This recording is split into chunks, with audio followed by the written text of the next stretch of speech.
tentang Ramayana ya. Kompleks Candi Prambanan itu ada 2 relief, Pak, yang terkenal. Relief Ramayana. Ya. Yang kedua relief Kresnayana. Kresnayana. Ya, di Ramayana ini bisa kita temukan di Candi Siwa dan Candi Brahma.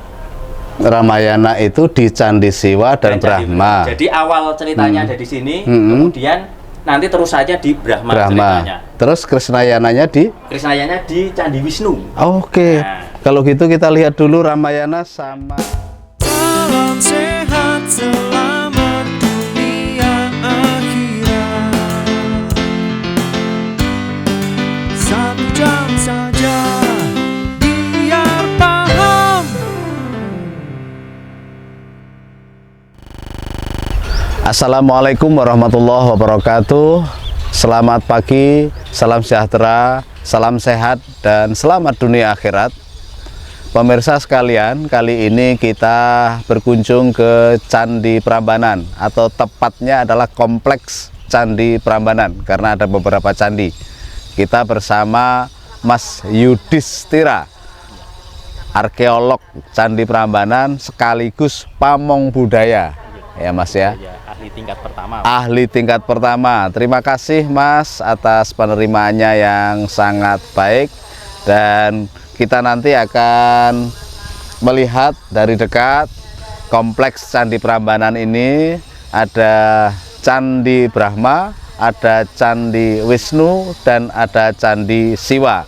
Nanti kita bincang-bincang sama Mas Yudhistira untuk menjelaskan, menginformasikan kepada masyarakat. Syukur-syukur bisa menjadi edukasi, menjadi inspirasi bagi kita semuanya, dan akhirnya bisa menjadi motivasi kita dalam melestarikan budaya Indonesia.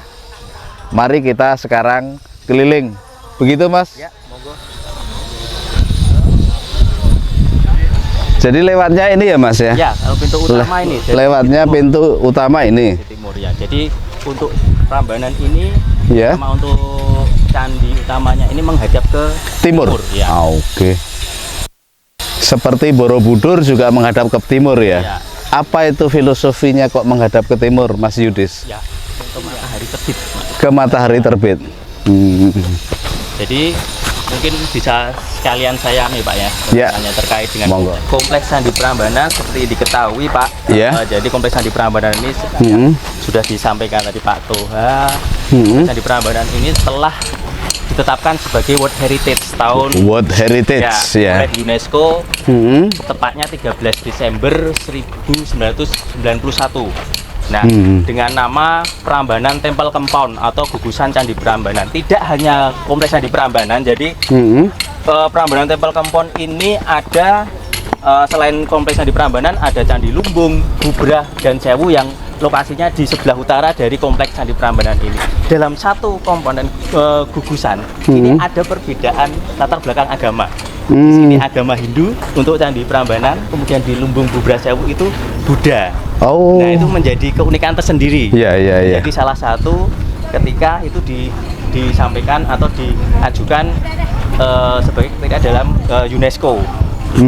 Selain mungkin arsitekturnya, mungkin dekorasinya, itu. Artinya menggambarkan masyarakat zaman dahulu, yang plural, yang sudah mencontohi pluralitas itu ya Mas ya. Saling tenggang rasa. Saling tenggang rasa. Tentunya ini juga harusnya menjadi contoh yang untuk situasi sekarang. Dengan kondisi masyarakat Indonesia yang pluralitas, yang berbagai banyak keragaman baik agama, suku, bangsa itu. Nah, Kompleks Candi Prambanan ini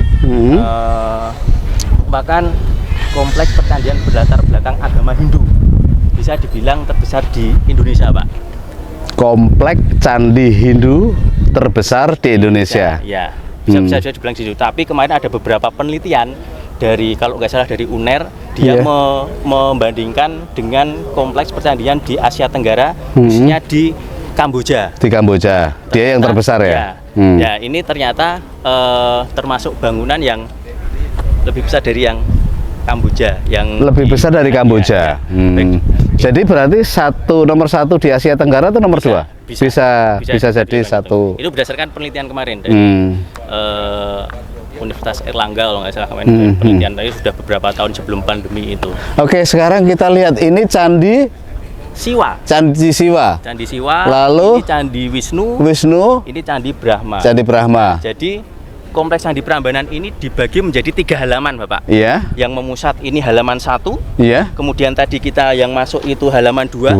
Terus tadi kita waktu di pos itu masuk di halaman 3. Nah, masing-masing halaman ini dibatasi oleh pagar keliling. Iya. Nah, kalau di halaman 1 masih kita lihat ini sisa-sisanya Iya. pagar keliling yang dengan masing-masing sisinya terdapat gapura masuknya. Itu sebagaimana itu juga terdapat di halaman 2.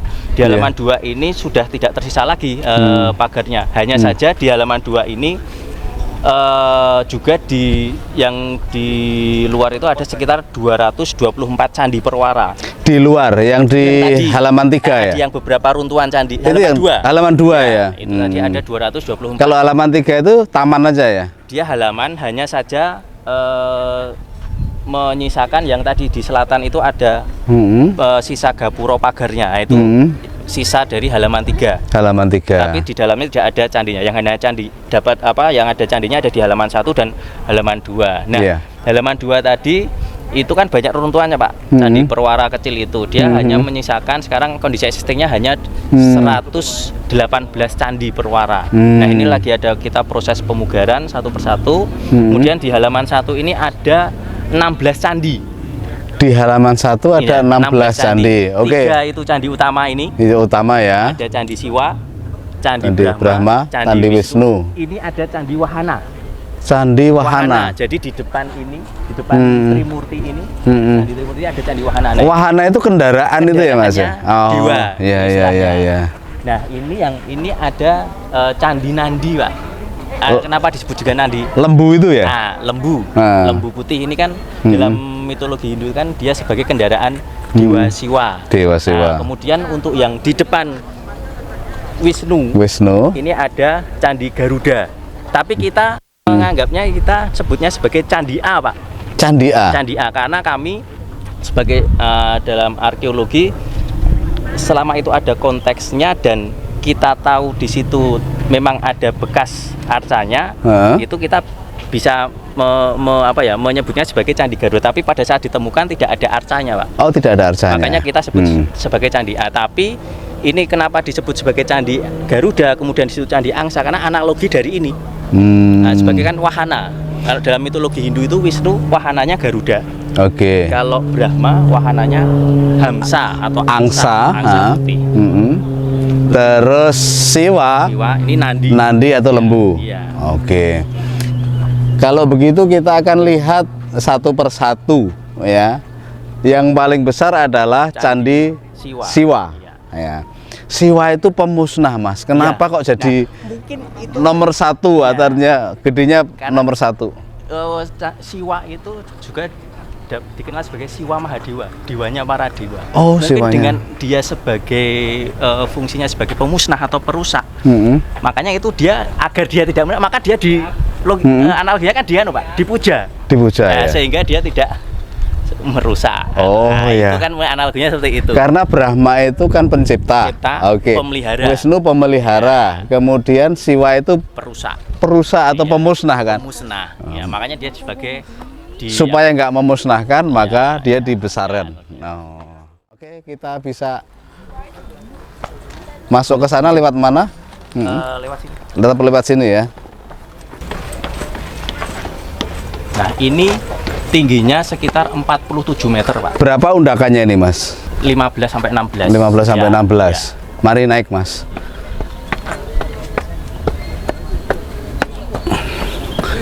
Ini Candi Siwa. Jadi ini merupakan candi terbesar di kompleks Candi Prambanan Candi Utama. Nah, di Candi Siwa ini ada 4 bilik, Pak. Ada 4 bilik atau ruangan. Kita di sini dulu, Mas. Jadi ini Candi Siwa, sejarahnya kayak apa, Mas? Candi Siwa ini? Nah, kompleks Candi Prambanan ini itu dibangun sekitar bukan dibangun ya. Jadi kami itu kita belum tahu kompleks Candi Prambanan itu dibangun tahun berapa. Tapi berdasarkan prasasti Siwagerha yang ditemukan yang berangka tahun 778 Saka atau sengkalanya Wolung Gunung Sangwiku. Jadi kan biasanya diwalik itu. Itu langsung kemudian menjadi 856 Masehi. Berarti pembangunan Prambanan setelah pembangunan Borobudur ya. Borobudur itu 1825 sekitar itu. Masalahnya kita itu belum tahu kompleks Candi Prambanan itu dibangun tahun berapa. Tapi berdasarkan Siwagerha, prasasti Siwagerha, kita hanya tahunya sebatas peresmiannya, Pak. Peresmiannya. 856 itu baru peresmiannya. 856 kita belum peresmian. tahu anunya tahun berapa gitu. Oh, berarti sebelum itu berarti pembangunannya. Ya, sebelum itu. Artinya bisa jadi bareng-bareng dengan Borobudur ya. Mungkin. Karena Borobudur Buddha di sini juga harus ada prasasti Hindu kita, ya. Kemungkinan gitu, tapi kita belum tahu kalau belum ada bukti otentiknya kita belum bisa menjawab, Pak. Karena memang ada beberapa interpretasi sih, beberapa ada yang menyebut Prambanan ini dibangun sekitar 20 sampai 30 tahun. 20 30 tahun. Ada beberapa justifikasi lah tapi yang jelas berdasarkan Siwagerha ini itu sudah disamakan 856 itu Masehi atau 778 Saka itu diresmikan oleh Rakai Dyah Lokapala. Itu. Lah kalau Rakai Pikatan itu katanya yang membangun ya? Oh, anaknya itu ya. Kemungkinan pembangunan ini pada masa itu, Pak. Rakai Pikatan. Cuma kami belum bisa anunya. Cuma yang dari prasasti yang sampai ke kita ini baru peresmiannya 1856. 850. Oh ya. Oh ya, 856. Bukan 18 ya. Iya, abad ke-9. Mari kita lihat di dalamnya, Mas. Nah, di dalam ini ada apa, Mas? Ini ada prasasti waktu peresmian Candi Siwa oleh Soekarno. Oleh Soekarno ya. Tahun 53, 20 Desember 53. 1953. Ya, 1953. Oh, sudah diresmikan 1953 jadi, ya. Candi Siwa ini ada 2 tahapan pemugaran oleh pemerintahan yang berbeda. Jadi awal kali kompleks Candi Prambanan ini ditemukan 1733 oleh C. Alons. Nah, kemudian 1885 kemudian oleh Belanda dilakukan dalam hal ini Isermen melakukan pembersihan karena pada saat ditemukan itu kondisinya masih reruntuhan, Pak. Belum seperti ini. Belum seperti ini. Jadi dulu mungkin kalau Pak Toha mungkin browsing di internet ketika ditemukan mungkin itu bisa lihat ketika candi awal mula ditemukan itu reruntuhan banyak semak belukar di atasnya. Kemudian tahun 1733 oleh C. Alons, kemudian 1818 dilakukan pembersihan oleh Isermen. Kemudian 1902 oleh Van Erp yang pernah mugar Borobudur. Nah, itu melakukan beberapa klasifikasi, kemudian memperbaiki beberapa reruntuhan Candi Siwa. Itu anak buah Raffles juga kan? Iya, C. Alons itu pernah stafnya Raffles yang pada saat itu. Yang ahli di situlah, Van Erp-nya itu ya. Kemudian dilaporkan ke Raffles pada saat itu. Nah, terus berganti itu oleh pemerintah Belanda itu. Kemudian 1902 oleh Van Erp mulai memperbaiki beberapa candi yang rusak walaupun belum jadi. Kemudian 1918 oleh Van Raman mulai diperbaiki, dibugar. Kemudian tahun 1933 berhenti pemugarannya karena ada perang 1933. Karena ada perang itu. Kemudian mulai 1945 kemerdekaan, kemudian pemugarannya dilanjutkan oleh pribumi. Nah, ketika itu tahun 1953 ini diresmikan oleh Pak Karno ya, Bung Karno ya. Oke, kita lihat katanya juga ada relief, Mas. Ya, ini. Nah, reliefnya itu relief tentang apa? Tentang Ramayana, tentang Ramayana ya. Kompleks Candi Prambanan itu ada 2 relief, Pak. Yang terkenal. Relief Ramayana. Yang kedua relief Kresnayana. Di Ramayana ini bisa kita temukan di Candi Siwa dan Candi Brahma. Ramayana itu di Candi Siwa dan Brahma. Jadi awal ceritanya ada di sini, kemudian nanti terus saja di Brahma. Ceritanya. Terus Kresnayananya di Candi Wisnu. Oke. Nah, kalau gitu kita lihat dulu Ramayana sama Ramayana ya. Ya, Ramayana. Nah, kita kalau membaca relief mungkin sama dengan candi yang lain, kita istilahnya pradaksina Pak. Pradaksina, arah jam ya? Candi atau mengarah jarum jam. Itu dalam rangka apa ya? Menghormati juga ya? Ya. Secara etika menghormati bangunan ini kan? Memang ceritanya emang awalnya dari searah jarum jam Pak. Searah jarum jam, oke. Nah, sekarang mulai dari sini ya? Ya, jadi untuk di Candi Siwa ini ada sekitar kurang lebih 24 panel relief. 24 ya. Terkait dengan relief Ramayana. Nah, mungkin bisa sampai malam nanti, Pak. Anu aja gambaran besarnya. Ya. Gambaran besarnya aja. Enggak, Pak, itu. Jadi ini panel pertama. Panel pertama itu bisa terdiri dari 2 cerita sampai 3 cerita. Ya, satu panel ini. Ini panel ketika Wisnu berada di Nirwana atau surga Tusita. Dia digambarkan duduk di atas naga. Naga Ananta, dia singgasananya Wisnu, kemudian ini ada Garuda. Oh, kendaraan wahananya tadi ya. Pendampingnya. Kemudian ini dihadapkan, panel ini diceritakan Wisnu, dia dihadapkan oleh beberapa dewa, di mana dia menceritakan bahwasanya di bumi ini telah ada seorang raksasa bernama Rahwana. Atau Dasamuka. Ini dewa-dewa ini? Ya, dewa-dewa ada melaporkan bahwa sedang ada raksasa Arwana, di dunia yang apa istilahnya membuat angkara murkaan. Kemudian dewa-dewa ini memohon kepada Wisnu untuk turun ke dunia untuk membasmi si Dasamuka raksasa atau tadi, Rahwana itu. Nah, Rahwana ya. Kemudian dalam ceritanya, dalam mitologi Hindu, Wisnu itu punya dasa avatar, Pak. Dasa avatara atau reinkarnasi ke dunia. Nah, salah duanya itu sebagai Rama dan Krishna.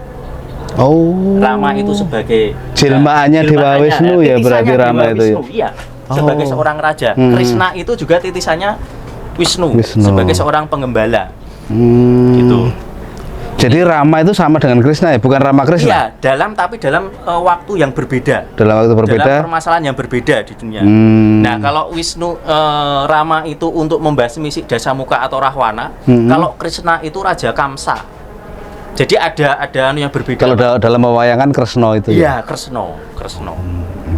Itu Ratu juga ya. Ada laporan kemudian. Ini satu panel, ini cerita berbeda, ini beda lagi ceritanya. Oh, beda? Ya. Tidak terusannya itu ya? Tidak. Nah, ini berada di kerajaan Ayodhya.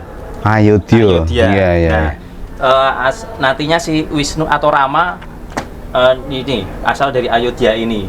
Nah, ini Raja Dasarata di kerajaan Ayodhya, dia digambarkan di dalam istananya, dia dihadapkan oleh 3 istrinya. Ada Kasolya, Kasayi, dan Sumitra. Nah, kalau dalam pewayangan Destoroto itu ya? Sanes, Pak. Beda. Sanes ya? Beda. Ini Dasarata. Dia Dasarata. Ya, Ayodhya. Destoroto itu kan di Mahabharata, Pak. Yang Raja Ngastina itu. Ya, ini beda. Ya. Ini di 3 istrinya. Rama ini Kasolya ini yang akan melahirkan si Rama. Oh, dulu sudah poligami juga ya? Iya, raja itu. Dulu ada istrinya. Raja itu kuasa ya, dulu ya. Mau berapa boleh ya? Boleh ya. Ini Kasolya, dia melahirkan Rama, Kakeyi itu melahirkan Bharata. Sumitra itu melahirkan Laksmana dan Satrugna. Gitu. Berarti Brahma semua ya? Mereka itu ya kastanya ya? Ya, mungkin. Nah, kemudian ini masih di Ayodhya, bercerita ketika Raja Ayodhya Dasarata dihadapkan dengan Resi Wiswamitra. Dia melaporkan bahwasanya di padepokannya atau perguruannya itu diserang oleh raksasa Tataka. Nah, ini melaporkan bahwa si Rahwana tadi? Bukan, beda lagi?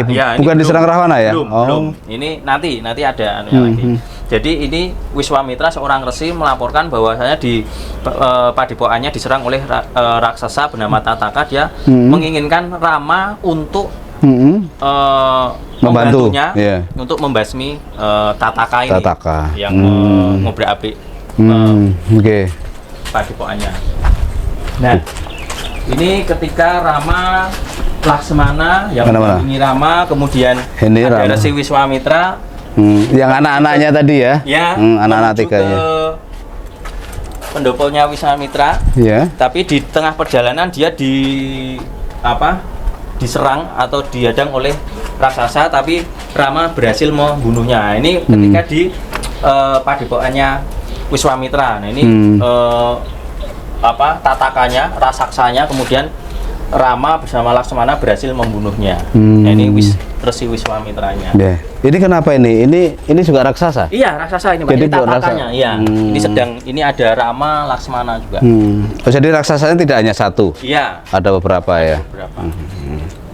Ampuh juga Rama itu? Ya. Nah, ini ketika panel sayembara Rama mendapatkan Sinta, Pak. Mana? Sayembara. Sayembara. Jadi pada saat itu di Raja Matili seorang Raja Janaka, Iya. dia mempunyai istri yang bernama Sinta yang ingin mencari jodoh untuk anaknya Sinta. Kemudian dia mengeluarkan sayembara. Barang siapa yang bisa menarik gendewa atau busur ya, oke. itu akan didapatkan ini Sinta ini. Nah, pada saat itu banyak yang melakukan mengikuti sayembara, salah satunya Rama. Dan lainnya nggak bisa ya menarik itu, menarik busur. Rahwana juga nggak bisa. Nanti kan menjadi awal mula si Rahwana ya, ini. perselisihan itu ya. Nah, ini berhasil menarik dan si Sinta didapatkan oleh Rama. Dan ini panel ini bercerita ketika si Laksmana, Rama beserta Sinta diboyong ke Ayodhya. Tapi dalam perjalanannya dia dicegat oleh seorang Resi Parasurama. Siapa itu Resi Parasurama? Seorang sebenarnya dia juga seorang dewa, tapi dia menjadi seorang Resi Parasurama. Tapi dia sangat sakti sekali dan dia ingin kayaknya menguji Rama ketika untuk bertarung dengan Parasurama, tapi pada akhirnya Parasurama kalah oleh Rama. Ya. Lanjut kita. Nah, ini ada bilik Agastya, Pak. Bilik Agastya. Siwa Mahaguru tadi, yang sana Siwa. Oh, yang ada patungnya Siwa. Yang sana, yang tadi, yang yang sana ya. Kalau ini yang Agastya. Agastya. Agastya itu patung atau apa? Iya, arca, Pak. Arca juga. Arca, iya. Agastya seperti. Tadi yang Siwa malah belum ya? Belum lihat ya patungnya ya. Baru relief. Nah, ini ketika panel penstabian si Rama. Rama ditasbihkan ya, jadi apa? Raja. Oh, sebagai raja. Tapi pada kenyataannya yang ditasbihkan itu Bharata dari KKI, bukan dari Kosalyanya.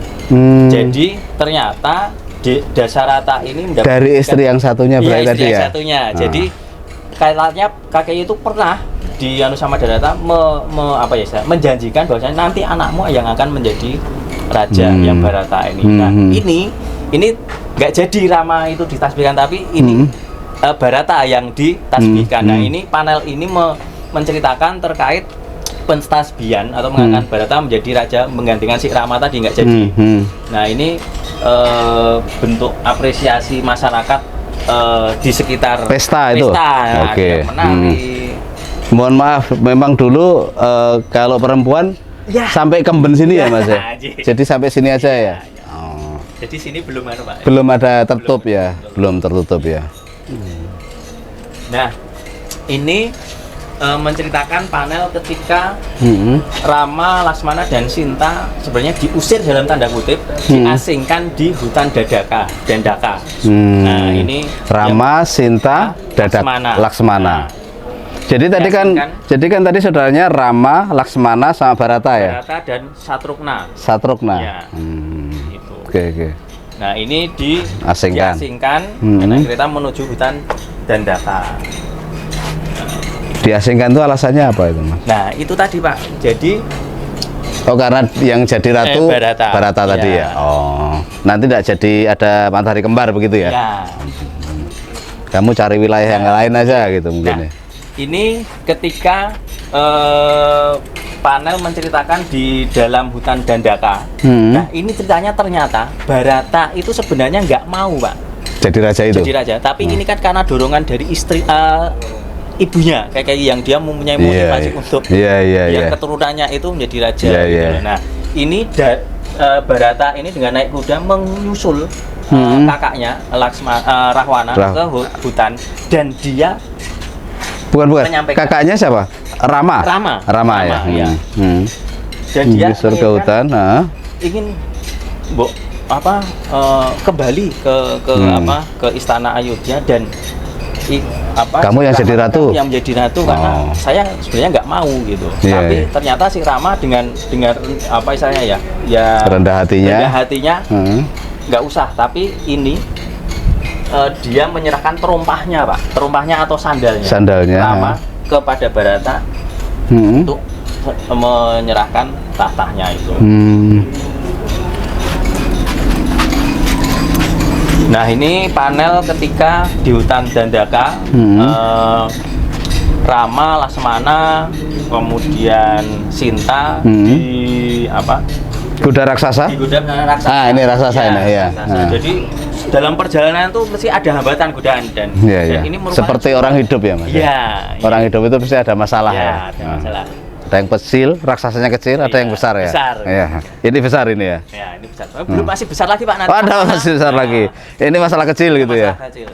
Tapi bisa diselesaikan. Diselesaikan oleh Oke. Rama dan semuanya. Nah, ini juga ketika di hutan suatu hutan, ini ada si Rama, Sinta. Ini Rama sedang membunuh gagak sura. Jadi apa itu gagak sura? Itu burung gagak. Ya. Jadi dia itu ini diceritakan burung ini sering mengganggu sesaji-sesaji yang ketika ada di pertapaan. Nah, ini kemudian membunuh itu ya. Sebenarnya bukan membunuh ya, jadi dia mengusir agar dia tidak mengganggu lagi. Iya. Oke. Jadi ini perjalanan hidup Rama ini pokoknya ya. Nah, Terus ini menarik, Pak, ini panelnya. Jadi ini ketika di hutan, kemudian ini ada Rama, Sinta di hutan. Kemudian, nah ini ketika Rama, ini Rama, ini dihadapkan oleh seorang rasaksi bernama Sarpa Kenaka. Raksasi itu raksasa perempuan. Raksasa perempuan. Nah, Sarpa Kenaka, Sarpo Kenoko kalau Sarpo Kenoko. Nah, dia itu ingin mencoba melamar si Rama. Raksasanya melamar. Raksasa ini. Ya, raksasa ya. Raksasa perempuan ini. Nah, ini ingin melamar, akan menjadi apa? Ingin menjadi istrinya. Ini ingin meminta Rama menjadi suaminya. Yeah. Tapi si Rama itu tahu kalau bahwa ini rasaksi, seorang raksasa perempuan. Tapi ketika melamar itu dia jadi gadis cantik ya? Iya, menjelma sebagai gadis cantik. Tapi si Rama sadar diri bahwa dia sudah punya istri. Berarti ada juga sekarang ya tipu-tipu itu ya, cantik tapi penjahat itu ya. Dan dia kayak apa? Pelakor, Pak. Cantik tapi penjahat ada juga ya. Nah, terus dia tahu bahwa dia ini seorang raksasa, dan dia sadar diri bahwa saya sudah punya istri dan dia sedang di kebun. Nah, terus dia menawarkan, coba kamu nganu adik saya Laksmana. Nah, kemudian ini Sarpa Kenaka meminta ke Laksmana untuk menjadi suaminya. Tapi Laksmana juga tahu bahwa ini seorang raksasi. Makanya dia diusir sama dia, kemudian dia diperung. Kalau istilahnya kalau orang Jawa itu telinganya itu dipotong. Hidungnya, Pak. Oh, hidungnya. Iya. Langsung dia nggak terima. Kemudian berubah menjadi raksasi itu. Dia lari. Sarpa Kenaka itu kalau dalam cerita itu kan adiknya Rahwana. Salah satu. Ya. Jadi raksasa-raksasa ini sebenarnya utusan-utusan dari Rahwana untuk menghambat si Rama dan Sinta ini. Iya.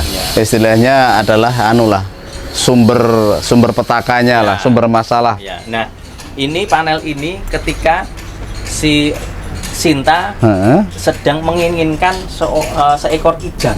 Kijang Kencana atau Kijang Emas. Iya. Nah, ini kemudian Heeh. pada saat itu si Rama sedang pergi ke hutan, kemudian dia sendiri Mm-mm. sama kemudian si Rama menyuruh Laksmana untuk menjaga Sinta Istrinya, ketika ya. ditinggal ke hutan. Kemudian dia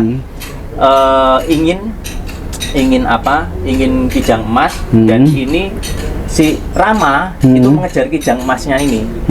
Tapi kok ada teriakan.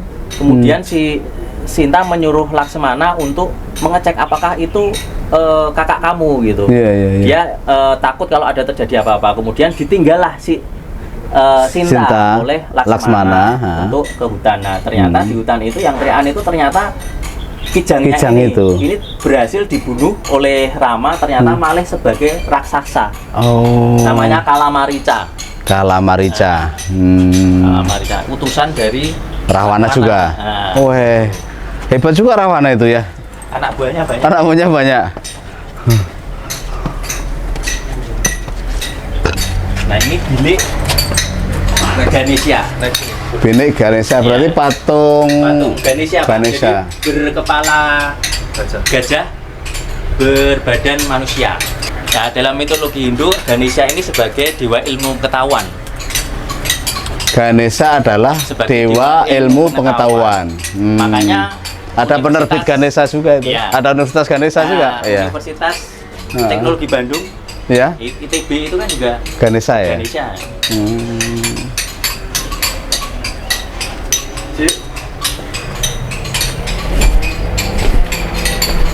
Nah, panel ini menceritakan Ada raksasa lagi. ada seorang resi pendeta itu mendatangi si Sinta. Nah, pada saat itu kan si Rahwana memberi apa ya misalnya Pagar itu.